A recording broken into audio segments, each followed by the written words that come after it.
Welcome back to another episode of What's on Your Mind. I'm Chris Quill, and today on the show I've got Jason McDonald and Chris Cathey joining me, both of whom are senior trading mentors at the Institute of Trading and Portfolio Management. Gents, it's great to have you back on the show.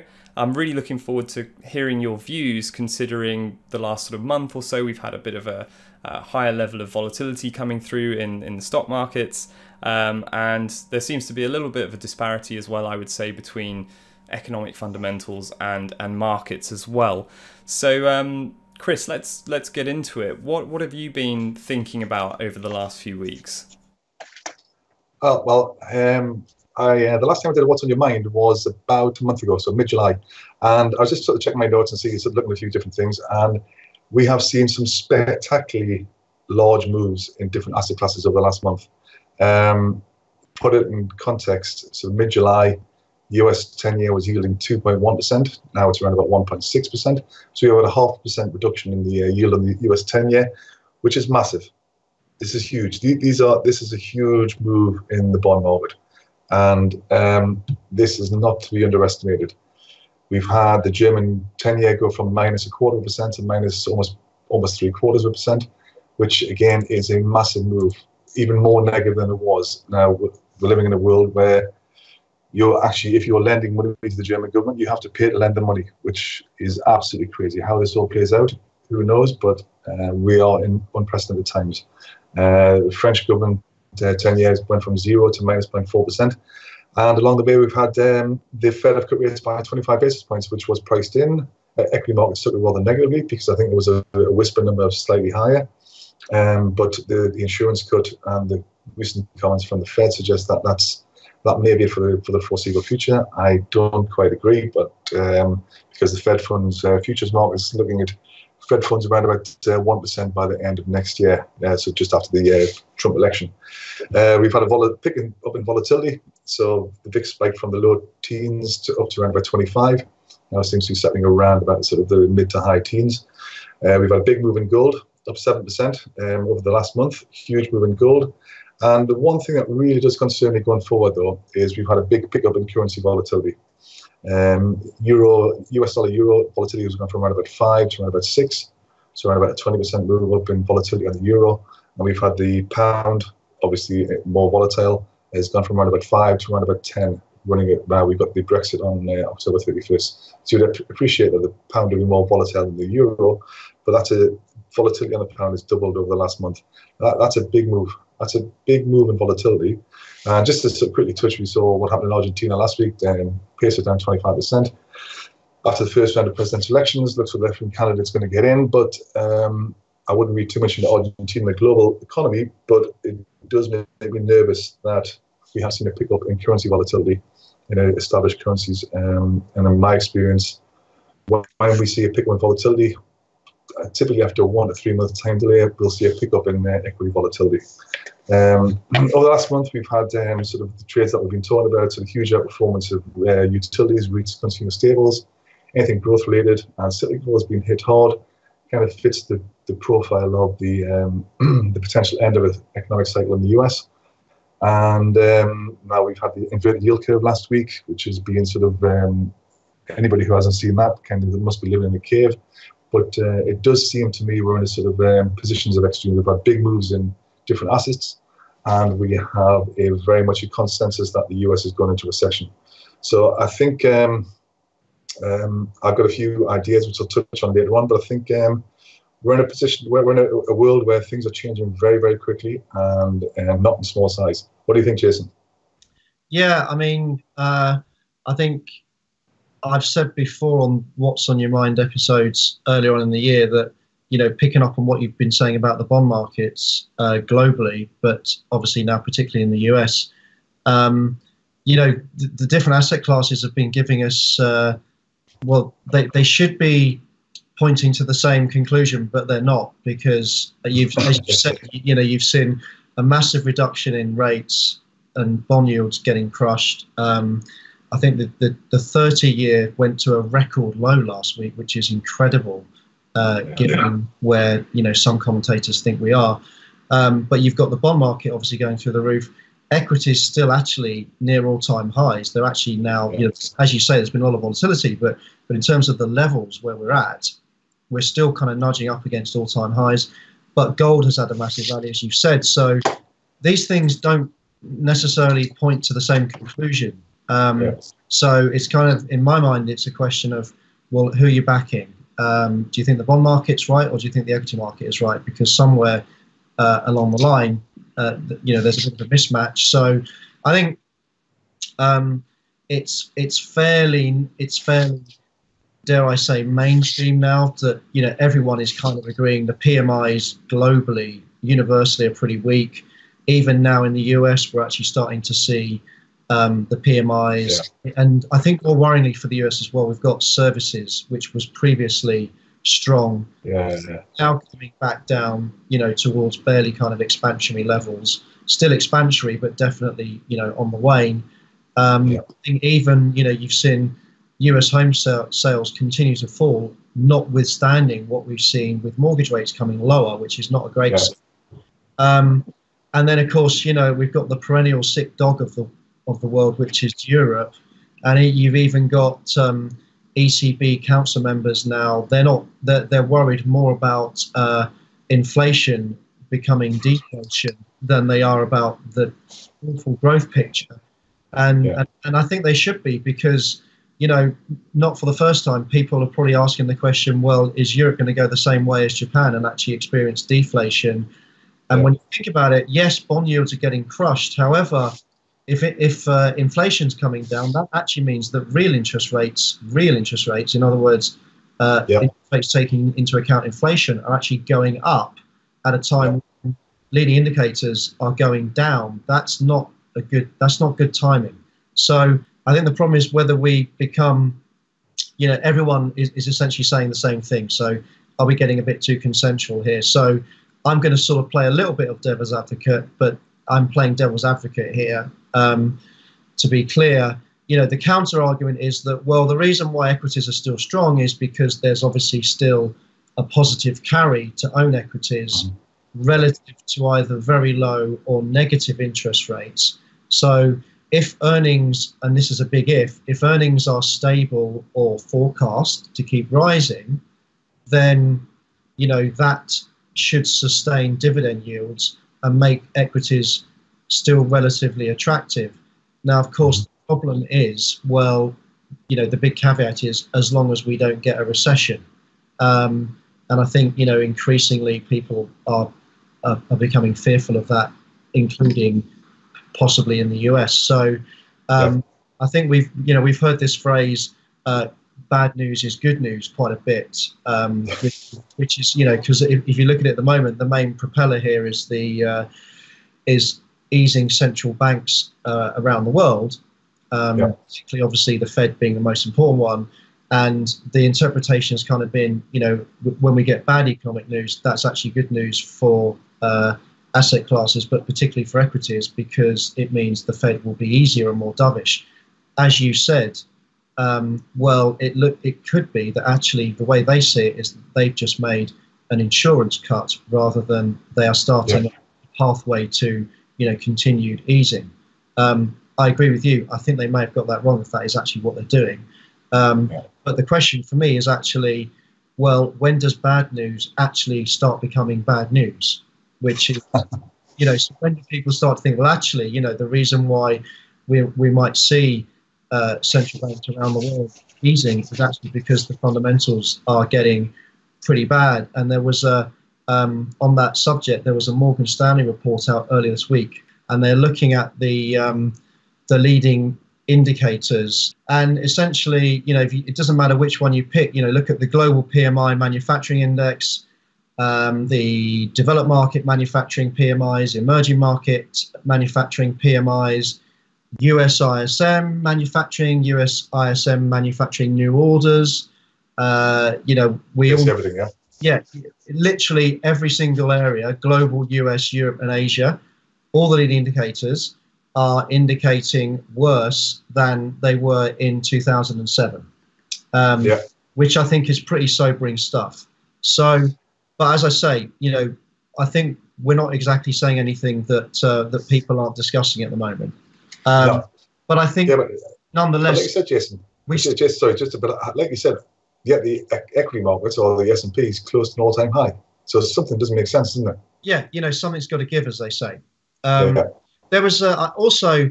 I read this last week. I was absolutely astonished by this. Maybe I've just been living in a cave like the people that haven't noticed what's happening to bond yields. But can I ask you guys a question? Yeah. Whoever wants to shout the answer first, please do. So if we look at the Stocks 600, which is a European equity measurement. A European equity index, so the biggest 600 companies in Europe. Yeah. From the end of 2005, beginning 2006 until now, what would you say earnings growth has been? Would you say that, for example, would you expect earnings growth to have been fairly strong over the whole period from, let's say, beginning of 2006 until now? I would say probably pretty negligible, given the fact that GDP is probably still below where it was in 2007, 2008. I would say virtually slight positive, but nothing crazy. So that's a pretty good answer, because I was pretty surprised to learn that for the Stock 600 as a whole, it's experienced absolutely zero earnings growth. But it's not actually. So I guess that might make sense, right, for Europe. But then the FTSE 100, the same. FTSE 100 the same.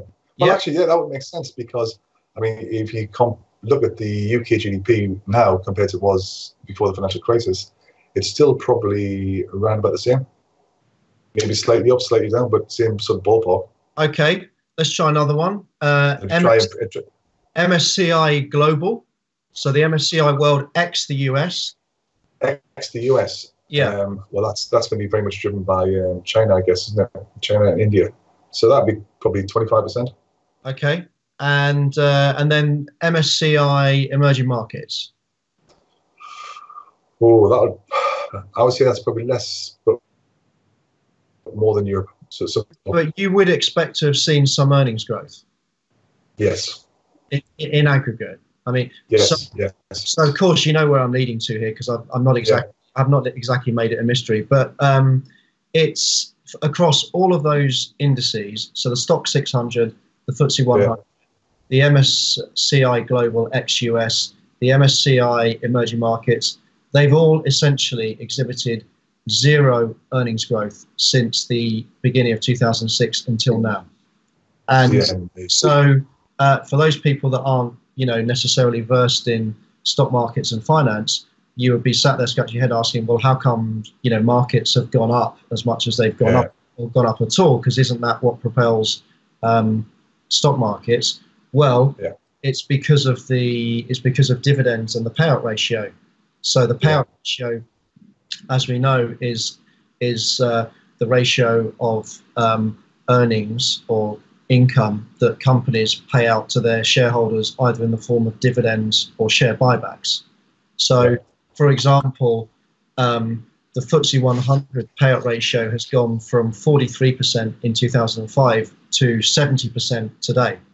So that's what's propelled the market effectively, plus buybacks. Now, I know this is not, it's not exactly a new revolutionary argument, because people have been talking about buybacks, particularly in the US, for some time. However, the extent of what it's kind of masked is surprising, shall we say? Maybe not for places like Europe, where we know that it's been stagnating, but for the rest of the world, and emerging markets was the one that really kind of stood out to me.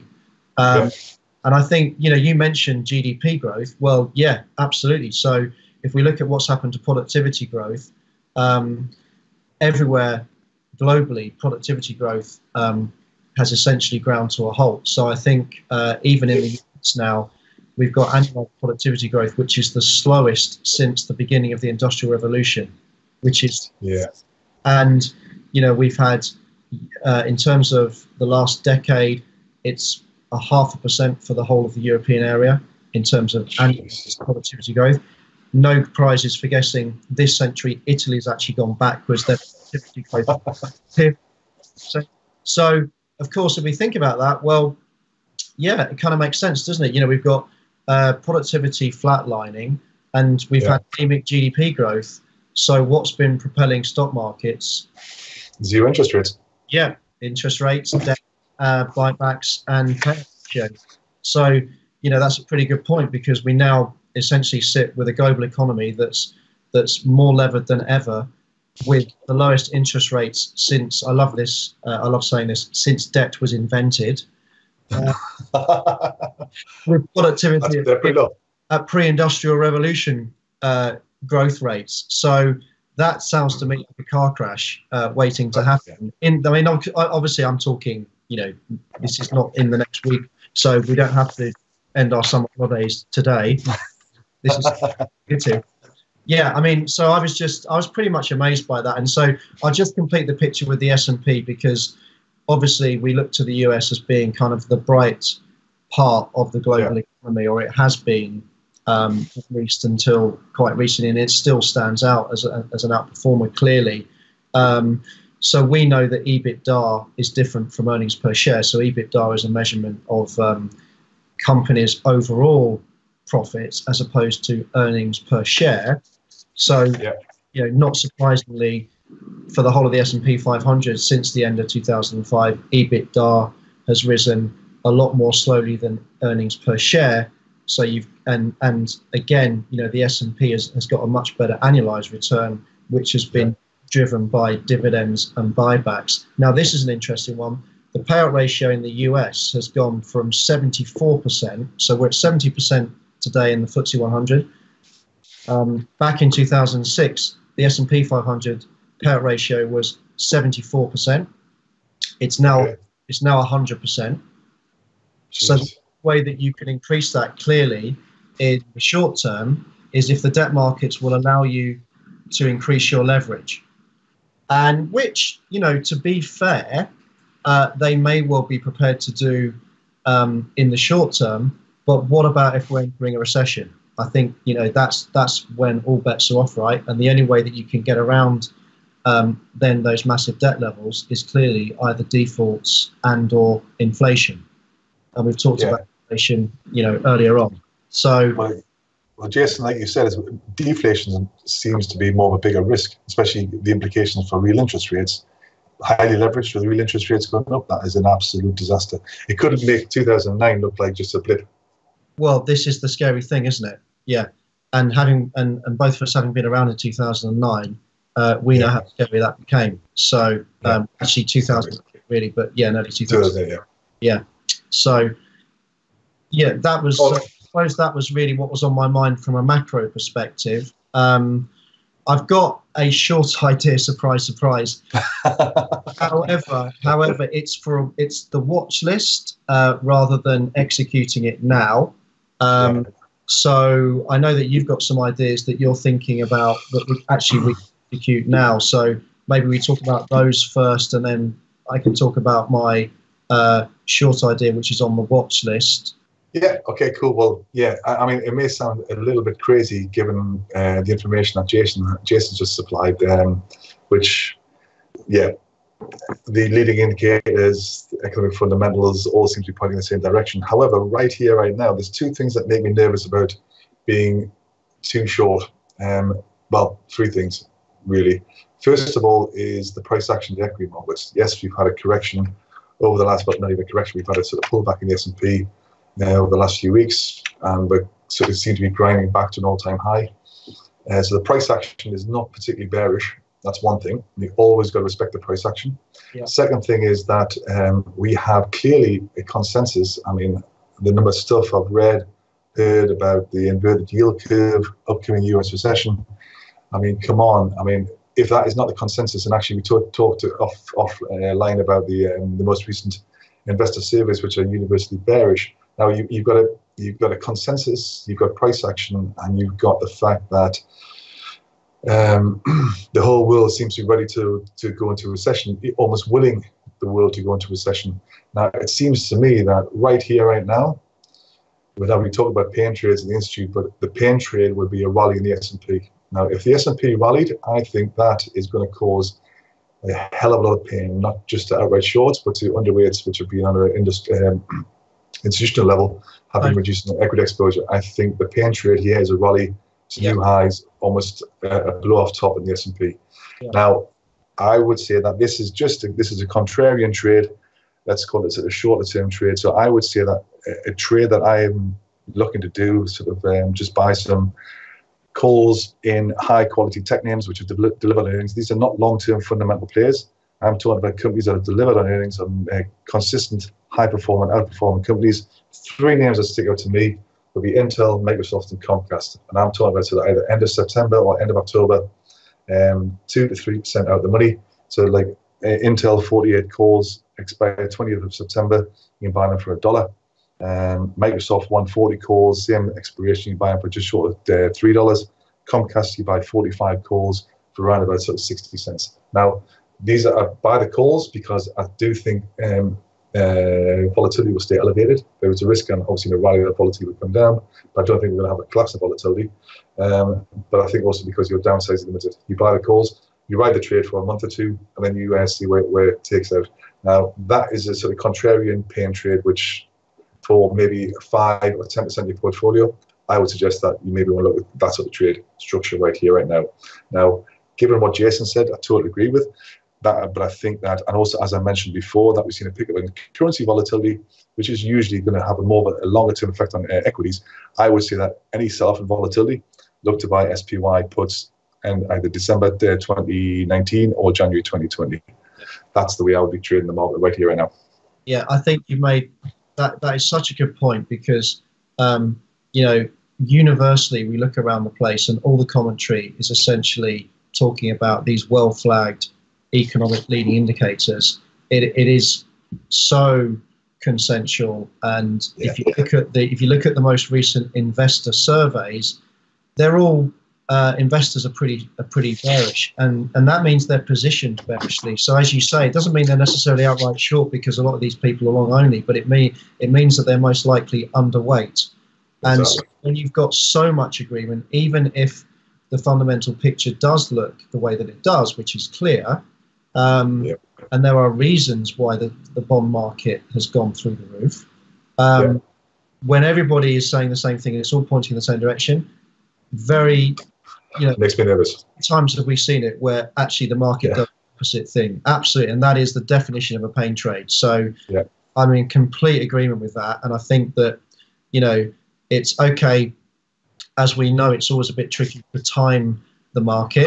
And I just think the way that things have been set up in the last few weeks since the Fed cut, it's absolutely the smart trade to do is actually be a little bit anti-consensual here and play that pain trade, because it's normally the case. It doesn't necessarily have to be backed up by fundamentals. That no, everyone is thinking the same thing.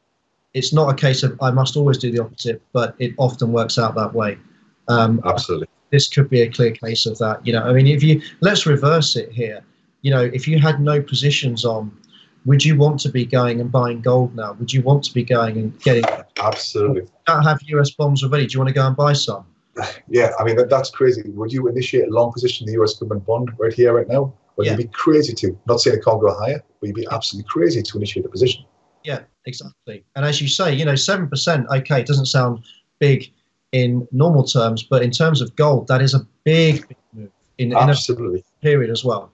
So, and I mean, you're even reading in the press about the Chinese government buying it and the Russian government buying it. Sorry, the central banks. We all know that once it's in the mainstream press, the bell's ringing, as it. Absolutely. I think as well, it's a smart way to structure it with options, right? Because you limit your downside, and like I said, if it's kind of against your medium-term fundamental view, then you're managing your risk quite well because you know your downside. Something as well we obviously have courses for to help guys with as well. But Jason, what about going back to you for your short idea that you mentioned earlier? Yeah, so just to row back a little bit. So this is something that is on my watch list now. It's I'm not executing at the moment because so I'll the stock is it's BlackRock. The ticker's BLK. We're talking about the world's largest investment managers. Market cap of $65 billion. They run trillions. I'll get into the numbers in a sec. And this, they had their Q2 report on the 19th of July. Since that time, I mean, on the report, the stock did nothing, but since then, it's actually come back about 10-11%. But I think this might be something to look at buying puts on as well for maybe Q4, Q1 next year. I don't like going too long term on the option side of it, so maybe look at it as a Q4 play. But I'll just tell you why I'm not exactly convinced of why this is a good long and why I think it potentially is a good short is because, so just to give you the numbers, so we're talking about market cap 65 billion, dividend yield about 3%, P ratio for this year of about 15.5 times, next year about 14 times, compared to the sector, which is on about 14 times this year. So it trades at a small premium to the sector, or around about, sector average. The S&P FYI trades on just above 17 times this year. We're looking at basically no earnings growth this year. It's flat. This is for the stock. For next year, the analysts have penciled in 10% growth. I think if we see things develop the way we expect they could develop in Q4, you can kiss that 10% goodbye. Absolutely. The share price for this year is up 9% year to date, which is pretty anemic given the market's up 17%. Just a little bit of detail on that earnings report. So they had a small miss both on earnings and revenues, and this is a miss whereby their earnings have fallen year on year as well. So you've got the short-term aspect where they've disappointed the market because they've reported below consensus on earnings and revenues, but also more importantly, I think bigger picture is that their earnings are falling year on year to the tune of about, I think it was about 3.8%. As I say, it's dropped back 10-11% since the earnings. I think if you look at it, it looks like it could have support around here, which is why I'm not actually doing anything with it at the moment. Now, to give you an idea of what's going on with the business, they actually reported record inflows in the second quarter of $151 billion. I mean, this thing is a behemoth. It's got assets under management of $6.8 trillion, up from $6.3 trillion last year, and yet revenues and earnings are dropping. So revenue dropped about 2% year on year. Net income dropped 7%. EPS dropped about 4%, so 3.8%. This is year on year, despite the fact that they've got record inflows, record assets under management. They're experiencing an increase in costs as well, in expenses. Clearly, what's driven the assets under management is indexation and ETFs. So, with that, I see is, according to JP Morgan, now in terms of the US equity market, 60% of US equity assets are in passive management vehicles, 20% are in quantitative funds, which means that basically you've got 20% left to go for the whole of the investment management, fund management universe. Revenues and earnings are experiencing fee compression. So, for example, their operating margin fell from 40% to 36% in just the last year. If you look at one of the things that one of their big products is the iShares ETFs, which I'm sure people are pretty familiar with. Since 2012, the profitability on those, on the revenue generated from iShares has basically dropped by 35%, and it goes down every year. I think you're seeing a little bit of stress as well amongst the management team. So that report, their MD, who's in charge of Latin America, said, actually, and this is a direct quote, there's too much emphasis purely on cost. We don't talk enough about quality. This is a competitive industry, but I would move away from just a low-cost conversation. And yet, behind the scenes, they're dropping their fees. So they're obviously feeling the pressure. I mean, so clearly they are actually reducing their fees behind the scenes because they've reduced the fees on their corporate bond ETFs, which, to get a little bit geeky here, they've disclosed that as a footnote on page 94 of their Q2 report. So it's slightly hidden away. And you've got people like Fidelity, who are obviously big competitors, that they've recently announced they're creating 4 new equity index funds, and they're charging 5 basis points. I mean, can you remember the commissions that we used to pay, Chris, when we were in the street? 5 basis points is just incredible. That's so, my question is, if we do get into a bear market and we get into a proper sell-off situation, if this company, which is getting, it's got record assets under management of 6.8 trillion, it's getting record inflows, last quarter, and they're still getting declining revenues and declining earnings because of fee compression. And bearing in mind that 65% of their assets under management are actually invested in index funds or ETFs, well, what do we think is going to happen to their revenue and income if we get a market sell-off over a kind of extended period? It would be my question. And I have to say this because I thought this was absolutely hilarious. So on the day of the results announcement on our friend CNBC, Larry Fink, the CEO, actually said this: if the ECB, this is the quote, if the ECB is really going to try and stimulate the economy in Europe, they are going to have to buy equities. Now, I think there's a debate to be had about that statement, but even if we park the factual incorrectness of that statement, I mean, is there a conflict of interest there, do we think, or what? Quite possibly. Yeah, so let's get the ECB to go down the road the Bank of Japan has gone down, because that's worked out really well, hasn't it, for the real economy? Exactly.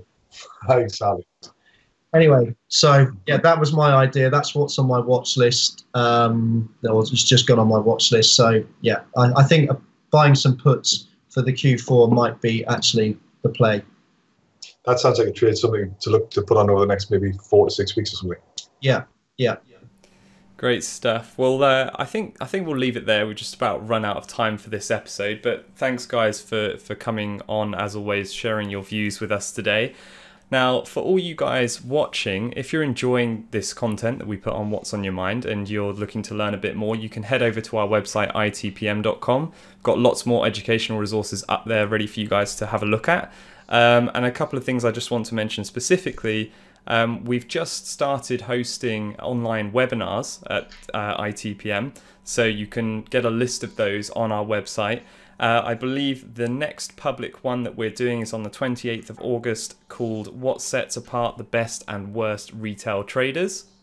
That's going to be hosted by Ross Williams and Anthony Iser, so that should be a good one to attend. I know you guys as well, Chris and Jason, have one on the 26th of September, which is called How to Make Big Returns from Brexit, so I'm looking forward to that one in particular.